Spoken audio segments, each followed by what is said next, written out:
Hola, retomamos entonces las clases virtuales. En este caso, el tema que vamos a abordar hoy es el tema de inmunopatología.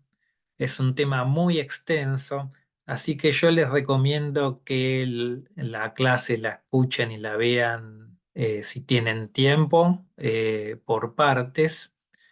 Y antes les quería comentar que ustedes verán que el capítulo de enfermedades del sistema inmunitario del Robbins es bastante largo, pero el comienzo eh, aborda temas que ustedes ya conocen de otras asignaturas, sobre todo agentes, mecanismos de defensa y nutrición.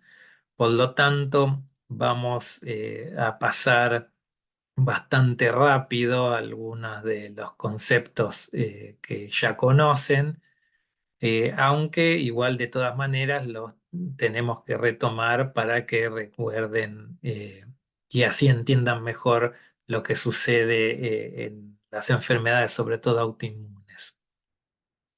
Eh, por lo tanto, bueno, reitero esos temas, los pasaremos con las diapositivas, recordaremos algunos conceptos, pero lo haremos en forma superficial. Eh, Antes que nada, les quería nombrar unas definiciones que están más arraigadas a la farmacología, materia que van a tener en el futuro, pero es importante que sepan distinguir entre estas dos palabras que ven en el título, lo que es la hipersensibilidad y lo que es la idiosincrasia. La hipersensibilidad es el resultado de una respuesta inmune del organismo y que lleva a la formación de anticuerpos específicos, linfocitos sensibilizados o puede ser las dos cosas. Mientras que la idiosincrasia es una reacción del cuerpo hacia un fármaco que cualitativamente es anormal y no corresponde a la acción farmacológica y que esas reacciones no dependen del mecanismo inmunológico, sino que ya el cuerpo lo tiene arraigado previamente o por algún trastorno hereditario, tal vez enzimático, en el cual la respuesta hacia ese fármaco no es la adecuada. Entonces, una diferencia grande es que en la hipersensibilidad, para que haya reacción del organismo, la exposición tiene que ser reiterada, o sea, no es con la primera exposición a la gente, sino que la primera exposición sensibiliza y es la segunda exposición al antígeno o a la sustancia que produce los síntomas. En cambio, en la idiosincrasia, ya con la primera exposición, en este caso al fármaco, es que se producen todos los fenómenos eh, orgánicos exagerados y que no corresponden a la acción farmacológica de ese medicamento. Pero bueno, no es un concepto que en este caso sea específicamente necesario conocer para patología, pero sí sirve para la vida diaria de ustedes como médicos y para ya tener un conocimiento previo antes de tener la asignatura farmacología. Pero entremos de lleno a lo que es la clase de hoy y comenzamos con la definición de hipersensibilidad, que es un poco la base de los trastornos autoinmunes. La hipersensibilidad es una respuesta inmunitaria exagerada o inapropiada frente a sustancias reconocidas como extrañas, que en general se denominan antígenos y pueden ser propios o ajenos al organismo. Entonces, la clasificación de Hels y Coombs divide la hipersensibilidad en cuatro tipos. El tipo 1 es la hipersensibilidad inmediata, que es provocada por reexposición a un tipo específico de antígeno referido como alérgeno, y donde hay una secreción descontrolada de inmunoglobulina E que se une a receptores de mastocitos y basófilos con consecuente degranulación de mediadores activos, como la histamina fundamentalmente, y los leucotrienos y las prostaglandinas, que inducen vasodilatación y contracción del músculo liso. Es decir, entonces que eh, el protagonista o la protagonista principal en este tipo de hipersensibilidad es la inmunoglobulina E. La inmunoglobulina E, entonces, repasando un poco la fisiopatología de esta hipersensibilidad, tenemos que se va a formar ante el primer contacto con el alérgeno, el antígeno, ¿no? El antígeno es tomado por las células presentadores de antígenos, se la presenta al linfocito T, el linfocito T viaja por los linfáticos hacia el ganglio linfático, eh, hace la cooperación con el linfocito B produce los anticuerpos, pero en la primera exposición ahí termina el accionar en este caso, del sistema inmune. Entonces ya se produjeron las inmunoglobulinas E, que cuando el cuerpo se expone nuevamente al mismo antígeno, va a hacer que la célula presentadora de antígenos se una a las inmunoglobulinas E ya formadas y este complejo se une al receptor que tienen mastocitos fundamentalmente y los polimorfos nucleares basófilos, degranulando sobre todo histamina que va a producir la dilatación capilar, el aumento de la permeabilidad, ¿no? La broncoconstricción, la secreción de mucus, y esto es lo que va a afectar al organismo. Es decir, que eh, como dije anteriormente, el protagonista esencial de esta hipersensibilidad es la inmunoglobulina E. Los ejemplos que tenemos de hipersensibilidad del tipo 1 son el asma, la anafilaxia, el eczema atópico, alergia a algunos medicamentos, la fiebre del heno, entre otras entidades. Entonces, por ejemplo, en esta foto vemos un bronquio en un paciente asmático que se carga de mucus porque hay hipersecreción de moco de las células cilíndricas del bronquio. Eh, Va a haber una broncoconstricción, que es lo que dificulta la expiración. Y va a haber también vasodilatación, que es lo que va a producir los edemas generalizados. El ejemplo que vemos ahora es de una dermatitis atópica, donde se observan los puntos azules que ven en la dermis papilares, infiltrado linfocitario alrededor de los capilares superficiales. La hipersensibilidad de tipo 2 es dependiente de anticuerpos, y los anticuerpos que se producen van a ir a unirse a antígenos que están en la superficie del tejido o en la superficie de una célula, ¿no? Estos antígenos pueden ser intrínsecos o pueden ser extrínsecos, es decir, ajenos eh, al organismo. Entonces, estas células son reconocidas por macrófagos que actúan como presentadoras de antígenos para que luego los linfocitos B produzcan los anticuerpos, ¿no? Entonces, dijimos, vamos a ir repasando y diferenciando con las hipersensibilidades anteriores. La hipersensibilidad del tipo 1 se forman inmunoglobulina E, la inmunoglobulina E con la segunda exposición va a unirse a receptores de mastocitos y basófilos y va a producir degradación de gránulos, sobre todo la histamina.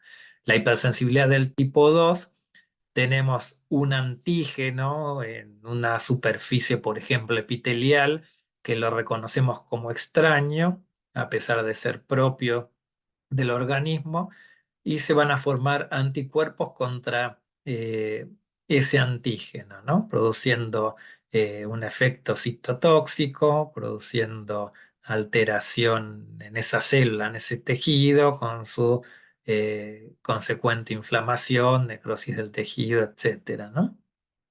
Sobre todo porque al unirse eh, el anticuerpo al antígeno, se inicia toda la cascada inflamatoria al atraer el complemento y otras citocinas.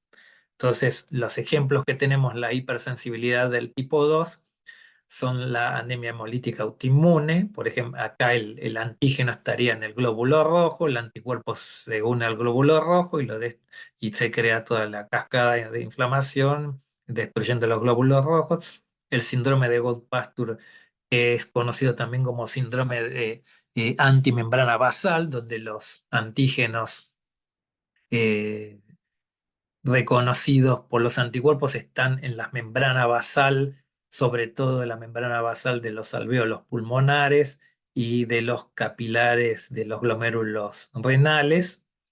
La eritroblastosis fetal, que es una entidad ya bien conocida por ustedes, el pénfigo, la anemia perniciosa, la trombocitopenia autoinmune, la tiroiditis de Hashimoto, la enfermedad de Graves-Basedow, que también es un tipo de tiroiditis, la miastenia gravis, la fiebre reumática, y así hay otros ejemplos que vamos a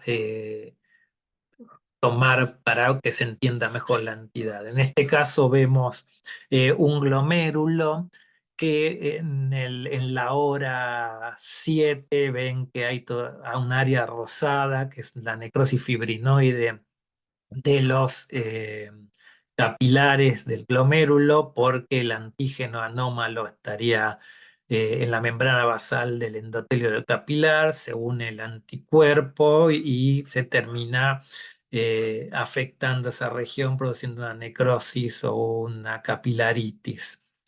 Esta es la enfermedad de Goodpasture, que es la antimembrana basal, eh, que cuando nosotros utilizamos eh, como un método complementario de diagnóstico la inmunofluorescencia, y en este caso usamos anticuerpos anti-IgG, y los anticuerpos anti-IgG se van a unir con la IgG que se une con el antígeno y va a dar esta imagen lineal en los capilares de la unión del anticuerpo antígeno sobre la membrana basal de los capilares.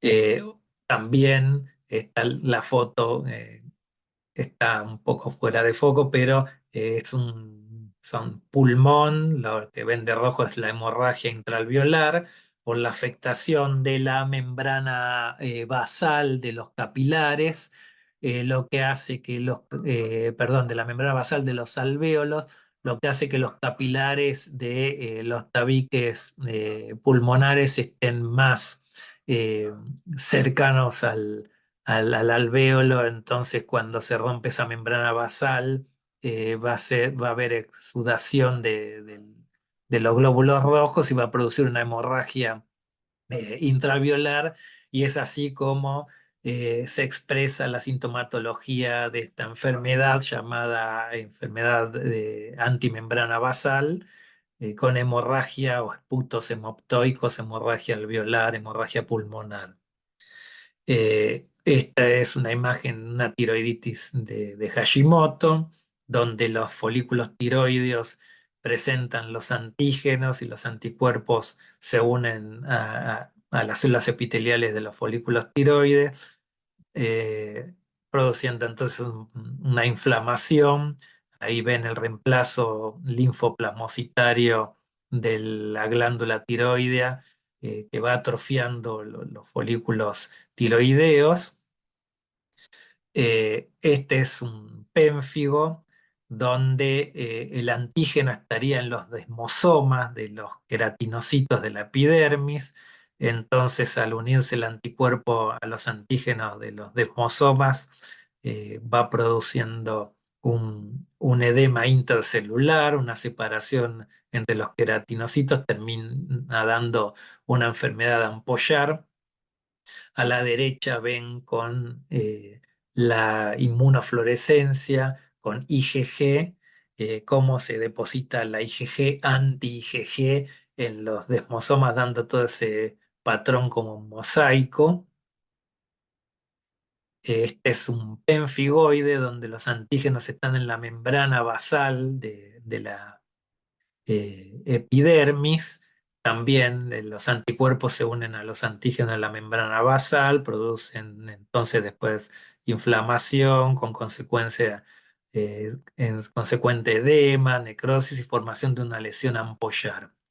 La inmunofluorescencia que vemos a la derecha, que puede ser con complemento 3 o IgG, que se unen al anticuerpo que está en el tejido, nos sirve para ver el depósito lineal en la membrana basal, ¿no? Donde lo superior es epidermis, lo inferior es la dermis y todo lo lineal que se remarca fuerte con la inmunofluorescencia son los depósitos de anticuerpos en la membrana. Entonces la uno dependía de la inmunoglobulina E y la degranulación de sustancias como la histamina. La 2 es el depósito de anticuerpos en el tejido o en la célula. Mientras que la hipersensibilidad de tipo 3, los complejos antígeno-anticuerpo están circulando por sangre y se depositan en el tejido que encuentran. En general, el tejido va a depender del diámetro del vaso sanguíneo. Entonces, en general, como el complejo antígeno-anticuerpo tiene un determinado diámetro. Cuando llega a los capilares no va a poder seguir avanzando y se va a depositar en general en esos capilares y una vez que se depositan va a iniciar también la cascada de inflamación con las citocinas y con todo el daño que va a producir esa inflamación al tejido donde se deposita el complejo. O sea que en este caso los complejos y antígeno-anticuerpo son solubles, son circulantes y se van a depositar en algún tejido determinado y van a disparar la vía clásica del complemento.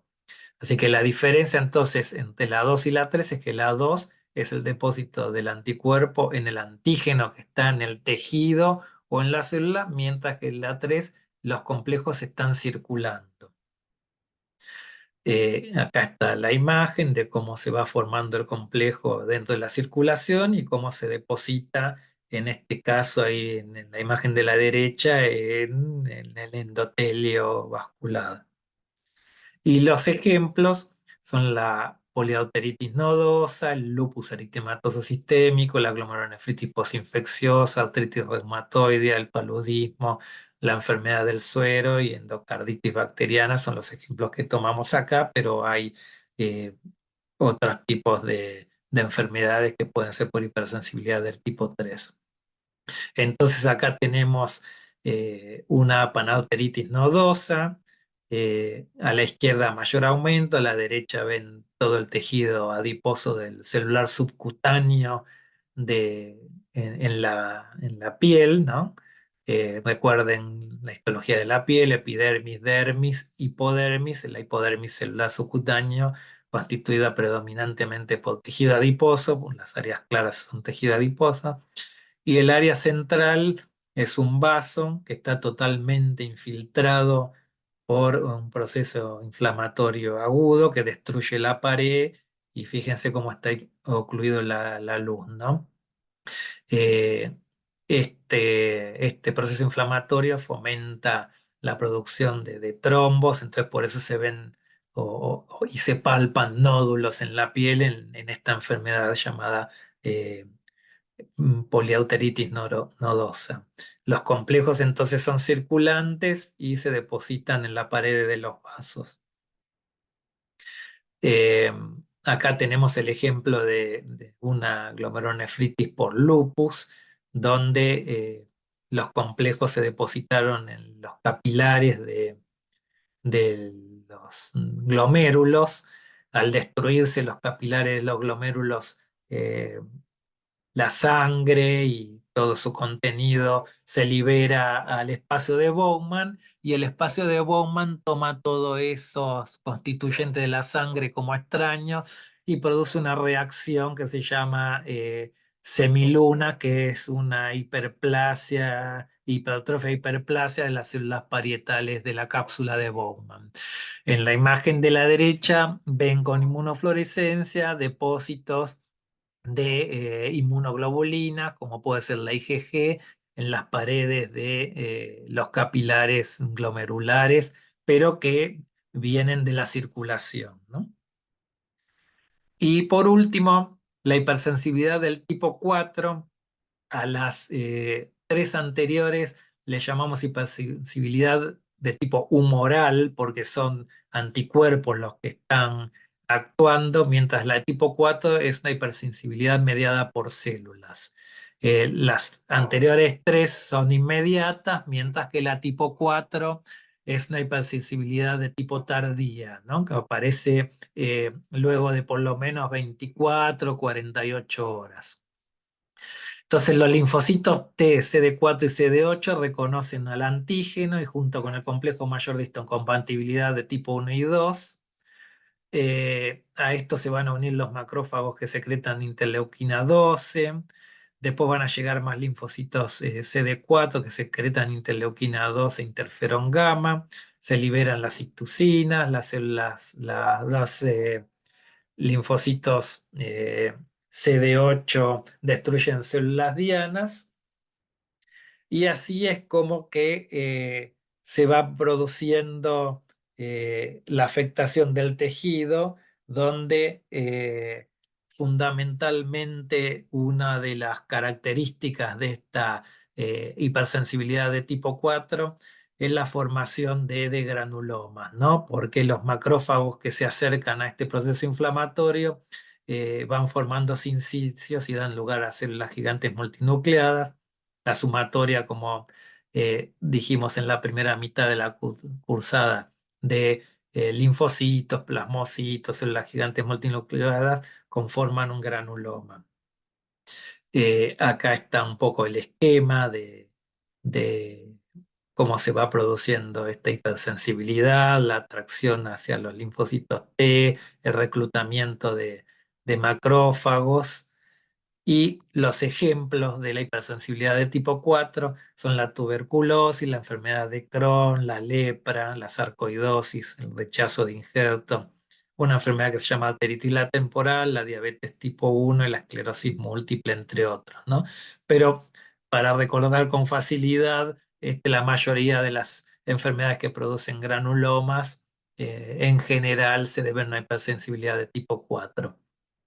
Quiere decir que entonces, resumiendo, la hipersensibilidad del tipo 1 depende de la inmunoglobulina E y de la degranulación de sustancias como la histamina por parte de mastocitos y basófilos. La hipersensibilidad de tipo 2 es la unión de anticuerpos en un antígeno tisular o celular in situ. La hipersensibilidad de tipo 3 es la formación de complejos circulantes de antígeno-anticuerpos que se van a depositar en un determinado organismo. Y la tipo 4 es una hipersensibilidad celular eh, donde fundamentalmente vemos granulomas. Acá vemos un granuloma en una enfermedad, en una tuberculosis, vemos a la derecha las células gigantes multinucleadas mezcladas con macrófagos, linfocitos, histocitos epitelioides. Así que ese es un poco el prólogo de las entidades que vamos a ver ahora. El conocer todos los tipos de hipersensibilidad nos va a ayudar a entender mejor las entidades de las cuales vamos a hablar. Y una de las entidades que quisimos tocar importantes son las vasculitis.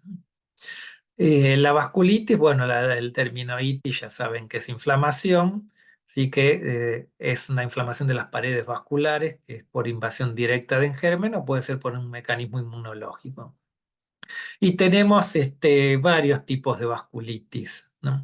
Tenemos la arteritis de la temporal, que es una vasculitis de grandes vasos, del vaso de la arteria temporal, eh, que forma granulomas porque van a ver en algunas imágenes cómo los macrófagos fagocitan la lámina elástica de las arterias. Está asociada con la polimialgia reumática. La enfermedad de Takayasu, que también es una inflamación granulomatosa que en general se observa en edad pediátrica y afecta a grandes vasos. La panarteritis nodosa, que algo ya comentamos en una imagen anterior, que produce una inflamación necrotizante y se ve más en vasos medianos. La enfermedad de Kawasaki, que también es una enfermedad que se ve más en pediatría, eh, sobre todo afecta a la coronaria produciendo aneurismas y afecta vasos medianos. La enfermedad de Wegener, que es una enfermedad también, una artritis granulomatosa que afecta los riñones y y el aparato respiratorio, los pulmones, afecta vasos pequeños. El Churg-Strauss, que en general está asociado a alteración de la vasculatura de los pulmones y está asociado con asma y la eosinofilia y afecta vasos pequeños. Y la poliangitis microscópica, en donde también involucramos a la enfermedad de Sjogren-Henoch y la crioglobulinemia esencial. Estas producen vasculitis necrotizante, que también son denominadas vasculitis leucocitoclástica. La palabra clast o el fin de esta palabra, la terminología clastia significa destrucción. Entonces, lo que se observa acá es justamente una destrucción de leucocitos y afecta a vasos pequeños y medianos.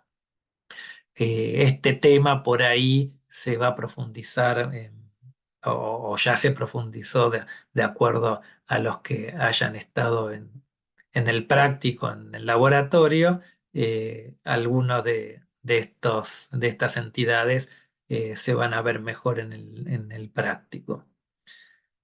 Entonces, lo que ocurre es un depósito de complejo antígeno-anticuerpo en las paredes de los endotelios, con atracción del complemento, con también atracción de componente inflamatorio como son polimorfos nucleares y otros tipos de sustancias como las citocinas, va a producir la famosa necrosis fibrinoide que vieron en las primeras clases. La necrosis fibrinoide debe su nombre a que lo que se deposita es fibrinógeno y el fibrinógeno en la hematoxilina y eosina se observa de un color rosado amorfo. Ahí ustedes ven del lado izquierdo el depósito de este material rosado que es el fibrinógeno y a esto es lo que damos llamar eh, necrosis fibrinoide. La pared más o menos a la altura de hora 9 8 vemos que está comprometida por esas células con núcleo azul, que son una mezcla de linfocitos y hay polimorfos nucleares, como está destruyendo parcialmente la pared de esta arteria. Esta es la poliarteritis nodosa, ya la describimos en las hipersensibilidades, como este vaso que está en el celular subcutáneo está totalmente comprometido por proceso inflamatorio que ocluye la luz. Y esta es la vasculitis de la arteria temporal, que se llama también, tiene nombre propio, arteritis de Horton. Ustedes ven ahí cómo las células gigantes multinucleadas están justo en la zona donde estaría la lámina elástica externa. Recuerden la histología de una arteria que tiene el endotelio, la íntima, la elástica interna, la muscular, la elástica externa y después la adventicia. Bueno, justamente atraen estas células, porque es una hipersensibilidad de tipo 4, estos macrófagos que van a fagocitar y van a romper la lámina elástica externa. Lo que ocurre en la arteritis de Horton es que van a producirse trombos en la arteria temporal, entonces va a haber consecuentemente alteraciones neurológicas, también puede producir, como esa arteria temporal va a irrigar parte de la lengua, puede producir también necrosis en parte de la lengua, puede producir ceguera. Así que es una entidad que, si bien no es tan frecuente, es bastante característica y conviene conocerla. Pero la entidad que más nos interesa y que tal vez no la tocamos en profundidad en el práctico es la púrpura de John Lange-Heinrich. Y es una entidad que no es tan infrecuente y que se ve en edad pediátrica y en adolescentes. En general viene precedida de una infección de vías aéreas superiores.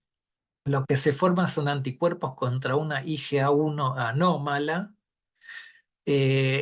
La púrpura, o sea, los defectos de los vasos se observan en los miembros inferiores, y en general esta entidad viene acompañada por una sintomatología bastante característica, que es el dolor abdominal, la hemorragia y obstrucción intestinal y acompañada de proteinuria y hematuria.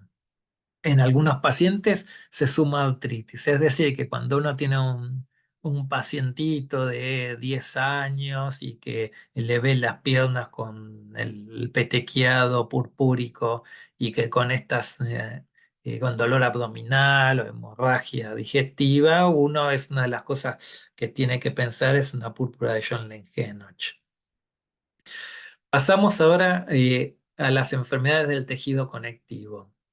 Históricamente estas enfermedades se llamaban colagenopatías, y dentro de estas colagenopatías las que estaban involucrados en este contexto eran el lupus eritematoso sistémico, la artritis reumatoide, la esclerodermia, el síndrome de Sjögren, la polimiositis, la dermatomiositis y la enfermedad mixta del tejido conectivo. Pero bueno, con el avance un poco quizás se ha dejado de nombrarlas con esta generalidad de colagenopatías. Eh, una de las enfermedades que sirve como parámetro para entender a todas las demás es el lupus eritematoso sistémico. Es importante que la conozcan, es una enfermedad que no es para nada poco frecuente, es quizás el paradigma de la enfermedad autoinmune. Y lo que es importante es conocer cómo se presenta el paciente. Los pacientes se presentan con varias características que son las que vamos a nombrar ahora, y que a su vez son los criterios diagnósticos dependen de esta presentación. Se puede presentar como un rash malar. El rash es como un exantema en la cara, ¿no? Que eh, se le ha llamado también un rash en alas de mariposa, ¿no? Como que los cachetes están colorados, por decirlo de una manera no académica. El rash discoide en el resto del cuerpo. La fotosensibilidad, estas personas se exponen al sol y enseguida se quedan coloradas.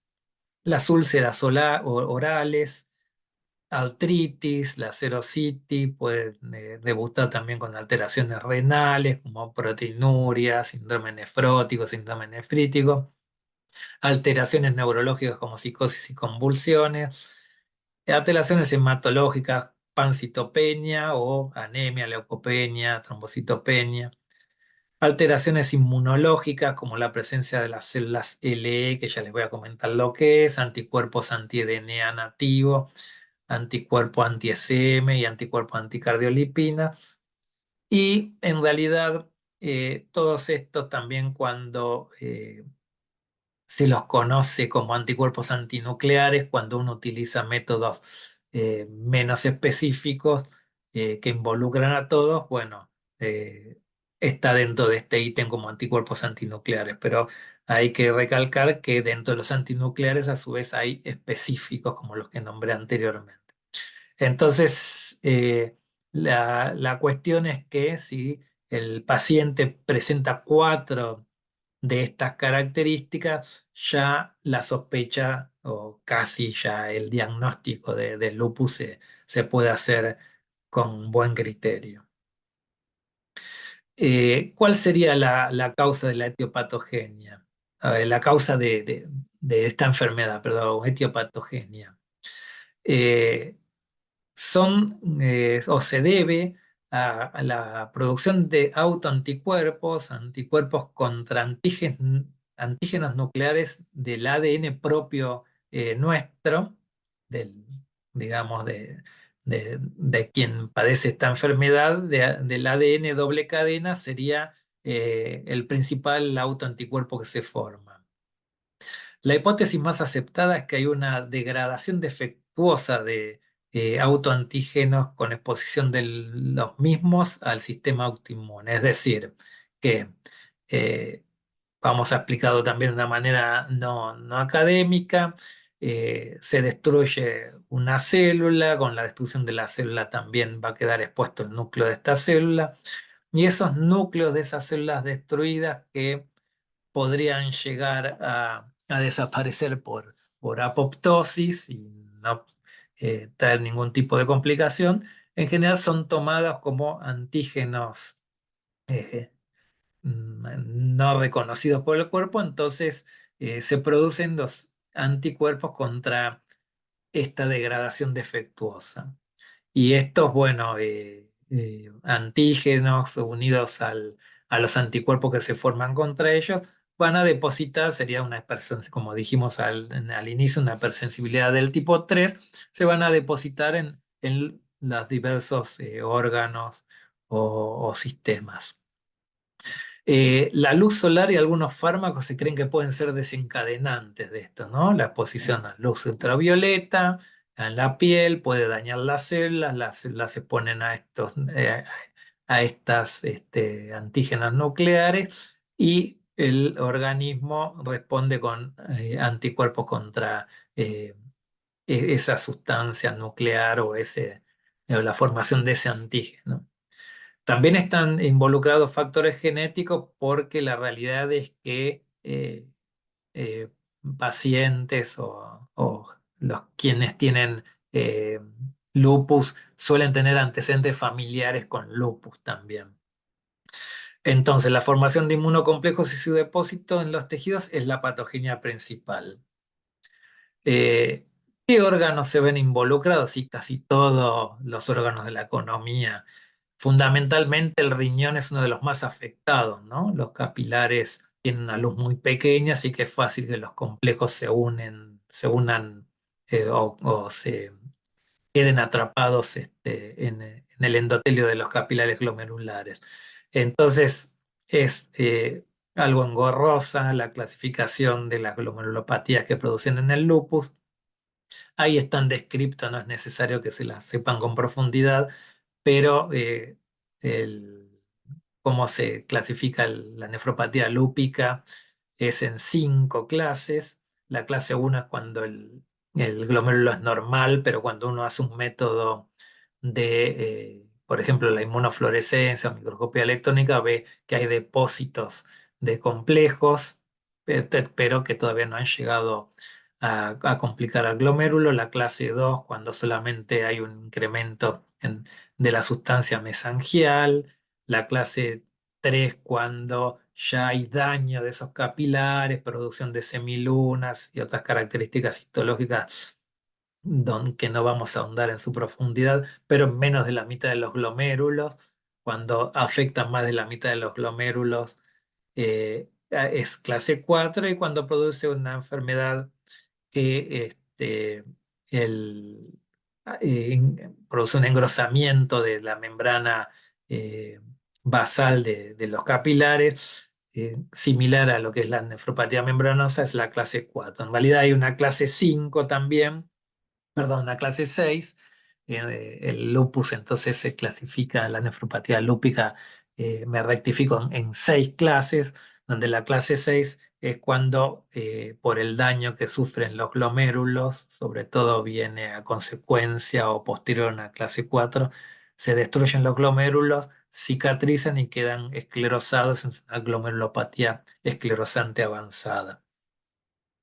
Entonces, esto es lo que nosotros tenemos para diagnosticar una nefropatía lúpica, que es los depósitos de complejos y en el lupus, todas las inmunoglobulinas utilizadas en la inmunofluorescencia son positivas. La inmunoglobulina G, la inmunoglobulina A, complemento 3 y la inmunoglobulina M, C1Q también se depositan, ¿no? Uno de los factores del complemento. Eh, a esto en patología le llamamos full house porque no son frecuentes las entidades que produzcan depósitos de todas las inmunoglobulinas. Eh, Método de diagnóstico entonces, inmunofluorescencia para el riñón, pero también tenemos que decir que, como dijimos en los criterios para diagnóstico, el lupus puede afectar otros organismos, por ejemplo, en las serosas, en la pleura, en el pericardio. El peritoneo puede producir una serositis, se acumula infiltrado inflamatorio. No se sabe específicamente cuál es la afectación en el sistema nervioso central para que se produzcan los trastornos neurológicos. Se cree que puede ser por una oclusión inflamatoria de los vasos. En las articulaciones también se depositan los complejos produciendo una sinovitis. En la piel también se depositan los complejos. En la membrana basal pueden producirse lesiones eh, ampollares. La inmunofluorescencia nos puede ayudar también al diagnóstico en piel. Puede producir lesiones también maculopapulares y úlceras. Puede haber también necrosis fibrinoide de los vasos de la dermis. Y también en el aparato cardiovascular puede producir un tipo de endocarditis, que es una endocarditis no bacteriana, donde se forman verrugas en las válvulas. Tiene un nombre propio que es endocarditis de Lippmann-Sachs. Así que más o menos así es toda la alternación que produce el lupus eritematoso en el organismo. Luego la otra entidad que veíamos como dentro de la familia de las enfermedades del colágeno, colagenopatías, está la artritis reumatoidea, que es una enfermedad autoinmunitaria mediada por linfocitos TSD4. Recuerden que todos los linfocitos suelen producir citocinas y atracción de otros componentes inflamatorios. Esto ocurre en la sinovial de las articulaciones. La imagen que ven a la derecha, lo que ven de color claro es la cavidad articular revestida por el sinoviotelio, y los acúmulos que ven azules son los acúmulos de linfocitos produciendo una inflamación con posterior destrucción de la articulación. El diagnóstico es clínico, radiológica, y también en sangre uno puede dosar el factor reumatoideo y el péptido citrulinado, que es más específico. El factor reumatoideo no es tan específico. Las características clínicas son bastante diagnósticos, que es la afectación en forma simétrica de las articulaciones, que comienzan por las articulaciones pequeñas en manos y pies y luego se van generalizando. Y la histología, como dijimos anteriormente con la imagen que tenemos a la derecha, es una sinovitis proliferativa no supurativa, y también se pueden formar los nódulos reumatoides en los tejidos blandos, sobre todo en los codos, que son, son granulomas eh, que se observan en la dermis y la hipodermis y en las zonas de la sinovial, sobre todo, como les dije anteriormente, en los codos. Es muy característico la imagen de la deformidad de las manos, como se dirigen hacia, la mano está como dirigida hacia adentro, se tiene una deformidad, la articulación que es muy característica en la artritis reumatoidea, que no se lo tienen que confundir con lo que habitualmente uno llama reuma, que es la artrosis, que en general la artrosis es la mayoría acompañada por el envejecimiento, ¿no? Luego tenemos la esclerodermia como enfermedad del colágeno, que es una fibrosis progresiva que afecta la piel, el tubo digestivo y otros tejidos. Eh, la etiopatogenia, que se postula es la activación de los fibroblastos por citocinas producidas por el linfocitos T. Es muy frecuente la lesión endotelial y la enfermedad microvascular en el riñón. eh, Forma lo que es llamado como microangiopatía trombótica. La morfea es el nombre que se le adjudica a la esclerodermia localizada, ¿no? En general en las piernas, zonas de esclerosis como en golpe de hacha, ¿no? Solamente una fibrosis local. Eh, y el síndrome CRES van a escuchar que es la asociación de calcinosis del fenómeno de Raynaud, que es la vasoconstricción de las arterias de las extremidades, con el enfriamiento de las extremidades y que puede llegar a necrosarse la punta de los dedos, de las manos, de los pies. Alteraciones en el esófago que terminan dando esofagitis, y eso es porque la pared del esófago se hace más dura, más firme, y entonces no traslada bien los alimentos hacia el estómago, entonces eso estimula una esofagitis. La esclerodactilia, que es una característica de los pacientes que tienen esclerodermia, que es esos dedos como que terminan en punta, afilados, como si fueran las patas de una araña, y las telangiectasias, que son las dilataciones de los vasos. Entonces, un, un rasgo característico de un paciente con esclerodermia es esas pieles como induradas, brillosas, parecen de cera, con los dedos afinados, con la nariz aguileña en punta, y bueno, con los demás trastornos orgánicos. Cuando uno o dos anticuerpos, los anticuerpos antinucleares característicos son el anti-SL70 y el anticentromérico. Luego tenemos entidades menos frecuentes, como son la dermatomiositis, de los cuales solamente repetiremos lo que está puesto en la diapositiva, que produce debilidad muscular proximal y cambios cutáneos. El daño en los vasos contribuye a la lesión muscular. El infiltrado inflamatorio es intenso en el perimicio. El perimicio es lo que rodea los fascículos del músculo, se recuerdan de histología, y los vasos termina produciendo una atrofia muscular.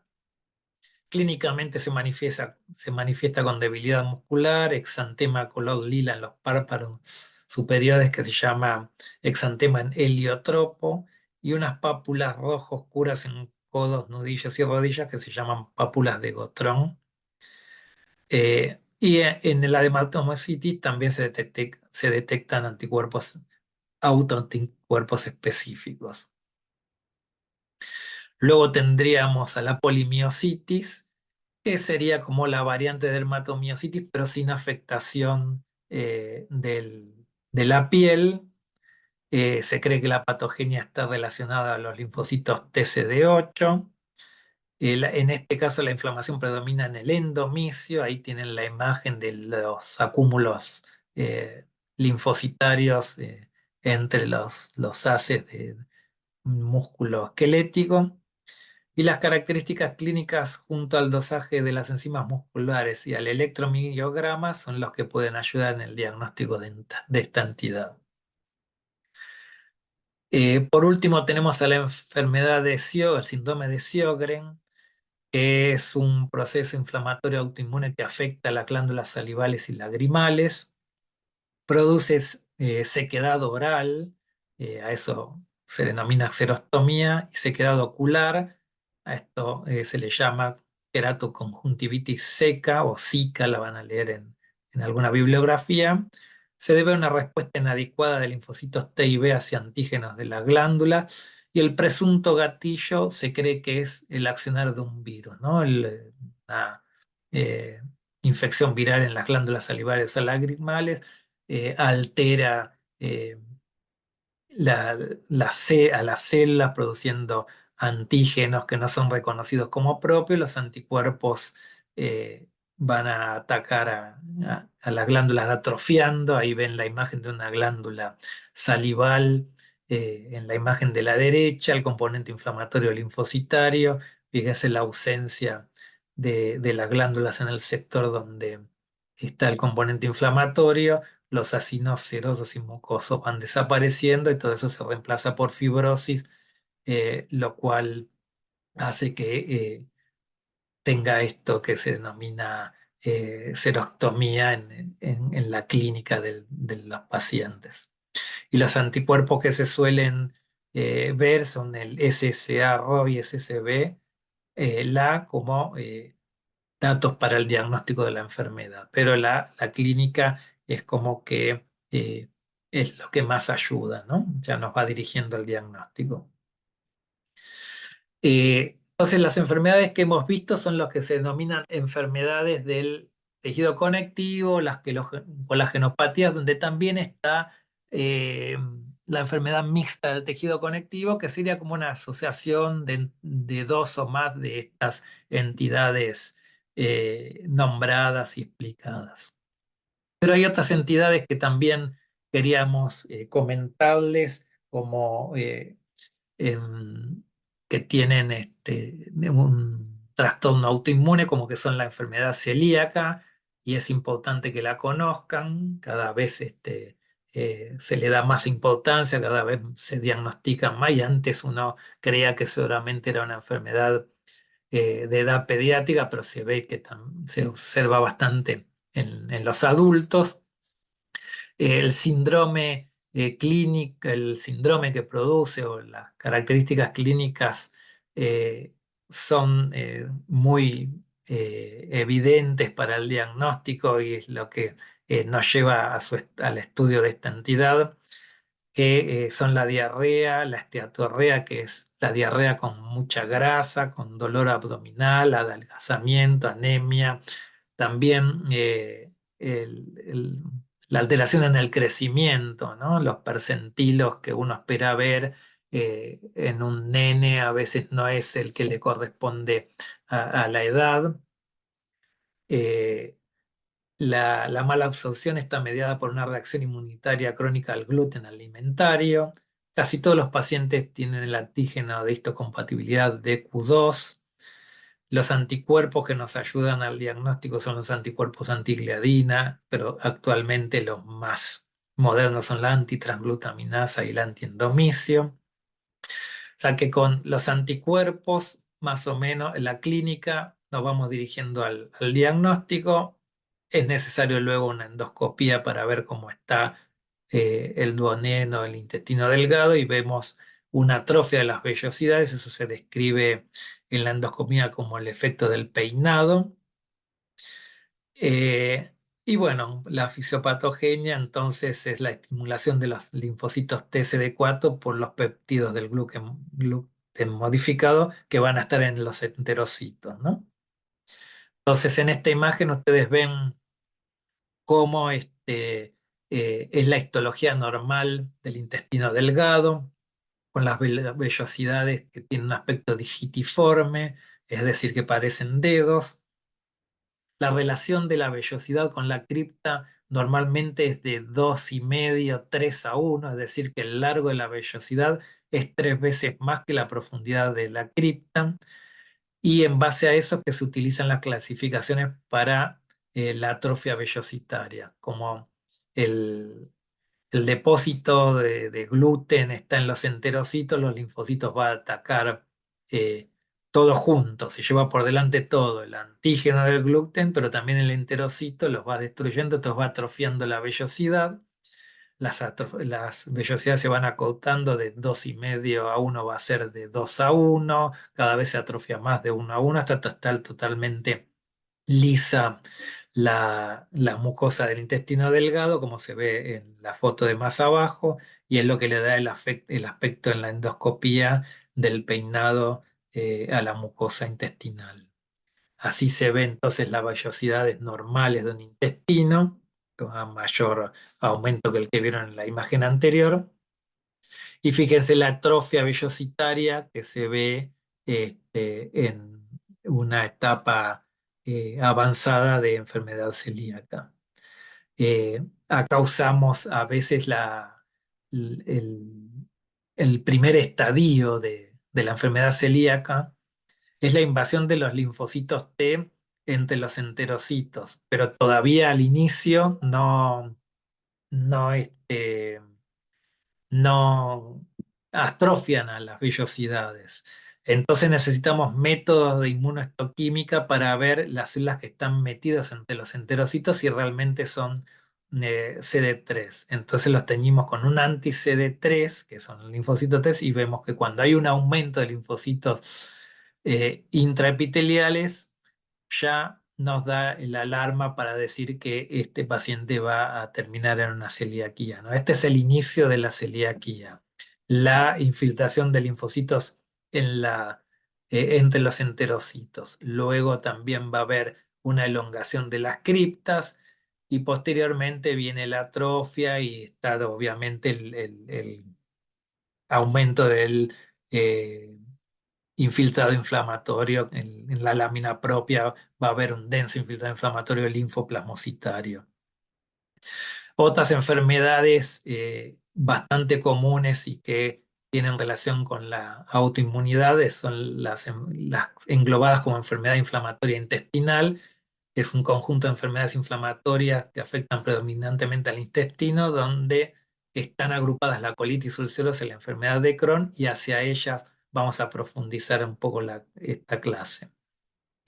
La colitis ulcerosa se manifiesta en general con diarreas, mocos y sangre, fiebre, dolor abdominal, pérdida de peso, debilidad y a veces estreñimiento. La enfermedad de Crohn, bastante también parecida, diarreas, pero puede estar acompañado o no de moco y de sangre. Más frecuentemente la enfermedad de Crohn puede complicarse con fisuras, con úlceras anales, y bueno, el resto de la sintomatología es parecida a la colitis ulcerosa: cansancio, falta de apetito, fiebre, vientre hinchado. Ambas entidades podrían obedecer a una regulación anómala a la respuesta inmune a las bacterias endoluminales. Esto todavía no está totalmente confirmado, pero se cree que bacterias endoluminales, que pueden ser también microbiota, interaccionan con el epitelio intestinal, conformando un neoantígeno, y bueno, los anticuerpos del organismo los toman como extraños y atacarían esa mucosa intestinal. Algunos haplotipos de antígenos de histocompatibilidad se asocian a la colitis ulcerosa, y el Crohn se ha visto que también predomina en judíos askenazis y galeses, o que quiere decir que no solamente la respuesta inmune a las bacterias, sino que eh, estas enfermedades en general es una asociación de hechos, ¿no? ¿No? Las bacterias pueden ser el gatillo, pero también puede haber una predisposición genética. La diferencia entre ambos: la histología de la colitis ulcerosa la van a ver bien en el práctico, tiene una distorsión glandular, disminución de densidad de criptas, disminución de la mucosecreción, da una superficie, al haber úlceras, las úlceras por ahí coalescen, y la zona no ulcerada va a dar lugar a pseudopólipos. No son verdaderos pólipos, sino que la depresión de la úlcera al lado de la zona de mucosa normal va a dar un aspecto como si tuviera una vellosidad o un pólipo la mucosa. Criptitis, abscesos crípticos, denso infiltrado inflamatorio linfoplasmocitario, mientras que la enfermedad de Crohn, la inflamación es más que nada transmural, no solo de la mucosa. Uno de los rasgos característicos que nos ayuda al diagnóstico es la formación de granulomas. La fístula ya sabemos lo que por la primera mitad de la, eh, de la cursada, lo que es una fístula, hay pérdidas de criptas o ramificación de las criptas, hay una linfoplasmocitosis basal, puede formar abscesos, tejido de granulación, agregados linfoides y fundamentalmente después continúa con una fibrosis, una hipertrofia muscular y nerviosa. La endoscopía de la colitis ulcerosa es una mucosa eritematosa con úlceras superficiales, hay un sangrado por goteo, hay una pérdida del patrón vascular y la mucosa se torna granular con pérdida de pliegues. Y en el Crohn puede ser bastante parecido, pero las úlceras son más profundas, la granularidad es más notoria, se forman nódulos, la mucosa tiene aspecto de adoquinado, hay estenosis de la pared y rigidez de la pared.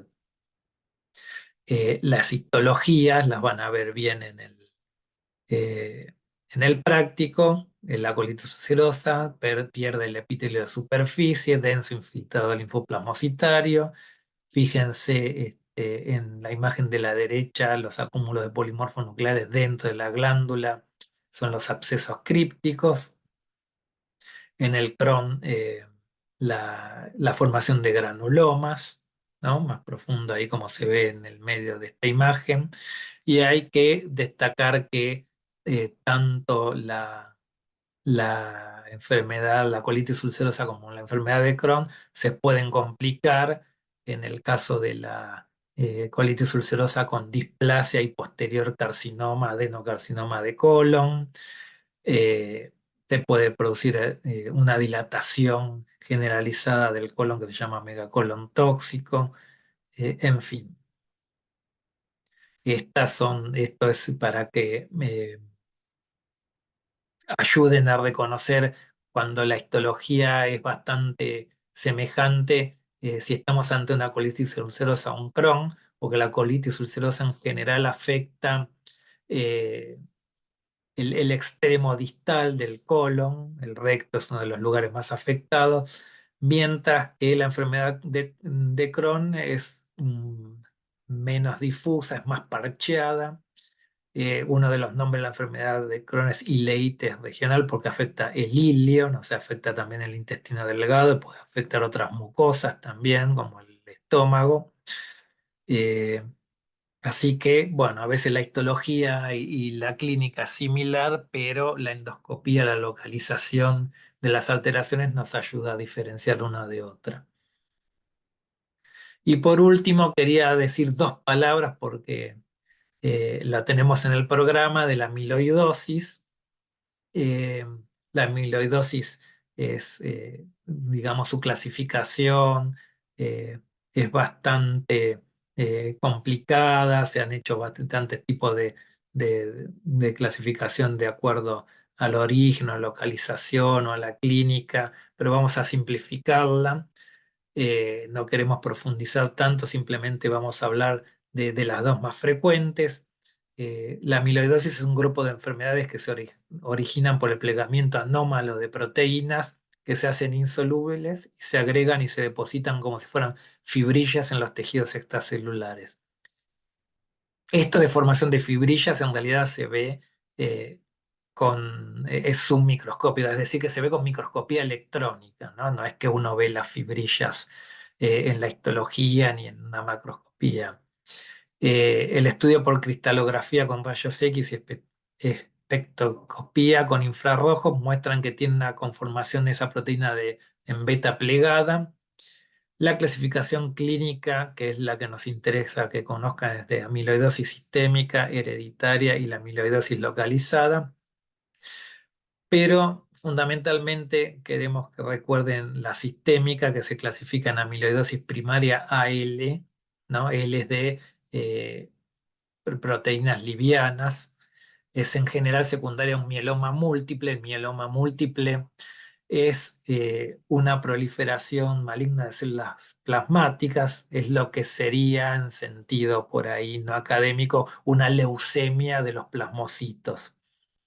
Entonces, como es una proliferación clonal o monoclonal de células plasmáticas, va a producir un tipo, recuerden que las células plasmáticas producen anticuerpos, un tipo de anticuerpo anómalo, y ese tipo de anticuerpos, los anticuerpos son proteínas, van a dar lugar a los acúmulos de esta sustancia, esa propia proteína, conformando una amiloidosis. En realidad, amiloidosis es un término general para el depósito de estas sustancias con las características de ser fibrilares o de beta plegada, pero en realidad que son varias proteínas las que pueden dar eh, este determinado depósito de sustancia.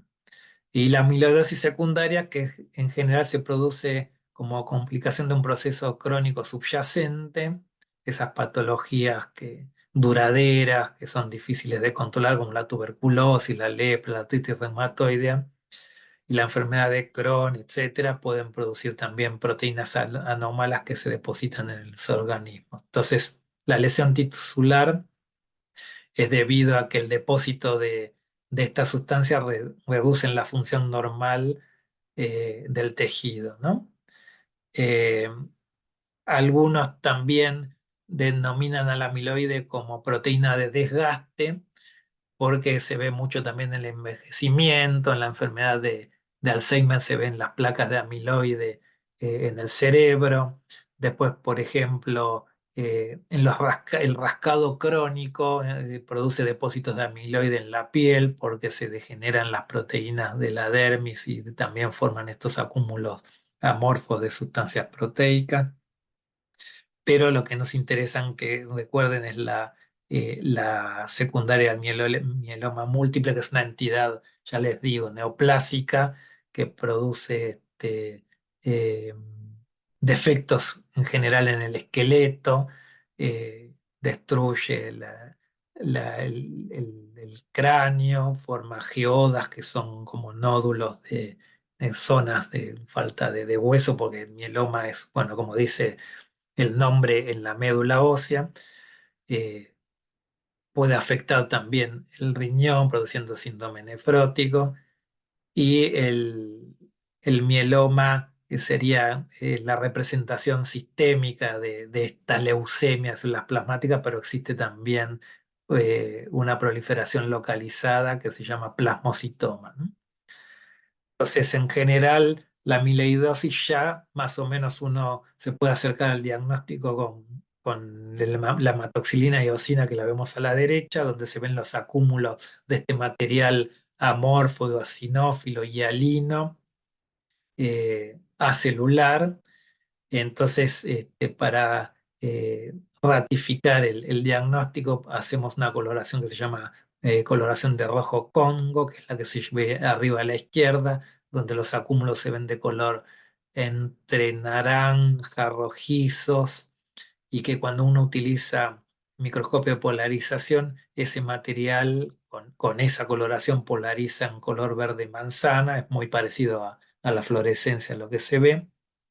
Y también hay otras técnicas para diagnosticarla, como la coloración con tioflamina T, y también existe la inmunohistoquímica. Bueno, este sería el último tema a tocar. Espero que no haya resultado tan pesada la clase, y eventualmente, si quedan algunas dudas, nos las dan nos las dicen, o por campus o en las clases. Bueno, nos veremos en la próxima clase. Con esto finalizamos.